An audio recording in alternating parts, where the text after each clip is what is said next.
The Sony a6500 is fantastic for a lot of things. It's really good for pictures, but I think that if you're going for video, this is an excellent choice. It's probably one of my most recommended, maybe even my #1 camera for anybody that wants to get something for video.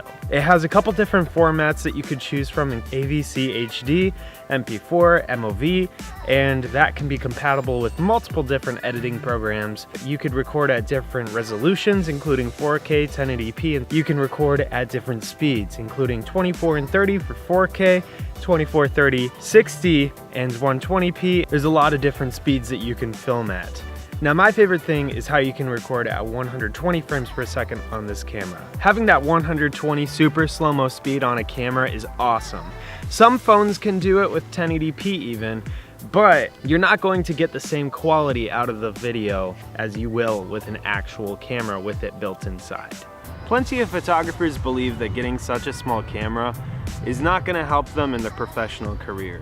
And that's mostly because there's an illusion where bigger does mean better. And that's not the case, at least for mirrorless. Mirrorless are getting smaller, and mirrorless are getting a lot better while they're getting smaller. It's just the way the image technology is developing. So the a6500 is small, but it does have a lot of features, and you're not going to be missing out on a lot of the stuff that a DSLR does have. Now, one of the coolest features with this camera is it has a silent shooting mode, so I could be taking pictures, which, I mean, I am, without you even knowing, which is creepy. But in certain situations, like if you're a wedding photographer, or if you're at a big event, or in public, you're not going to be distracting people with the shutter sound. Let's say you're more comfortable with hearing a shutter sound, or something like it. You could easily put it back on. You just have to go into the menu system. You have to turn off silent shooting. Currently, the only reason why I turn off silent shooting is if I want to show off the camera itself. This camera is capable of 11 frames per second. This is what the high-speed continuous shooting sounds like.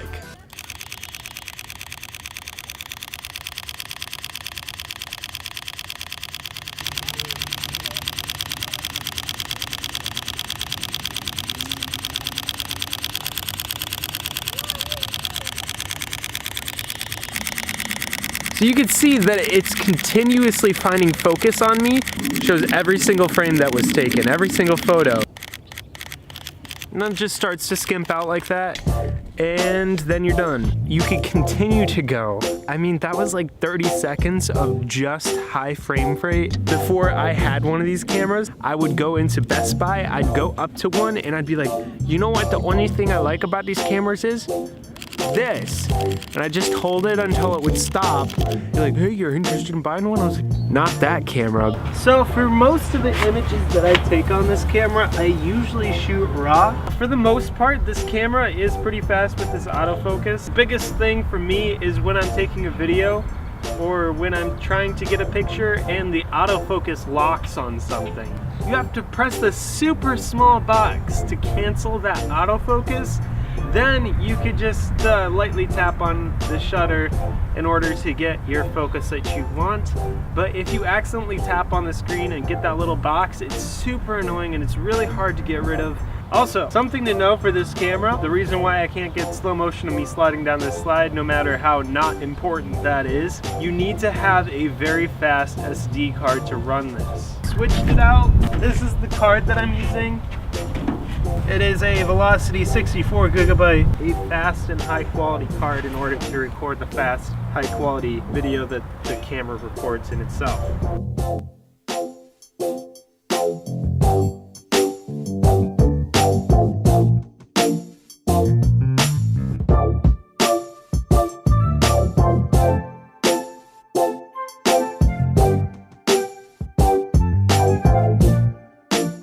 Got all dirty because of that.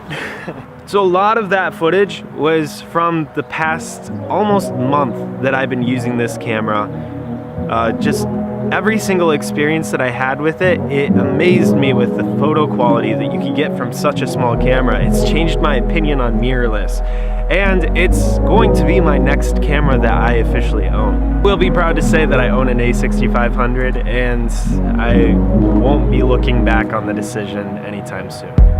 I look forward to seeing the a6600 when that's released. I feel like it'll fix a lot of the flaws that this camera does have, the minor flaws that it does have. There's plenty of minor design flaws that I could complain about, but the good really does outweigh the bad in this camera. The image quality is superior to many other mirrorless cameras. The video quality is amazing for its size, and it's a great choice for anybody that's beginning or for a professional that's not looking for too much compromise. And I do want to say thank you for watching this video. Please subscribe, we're almost to 1,000. I want to do something special for 1,000, but I'm gonna have to ask to see if the staff would be up for it. But please share this video, subscribe if you haven't already, and I will see you in the next video. Bye-bye.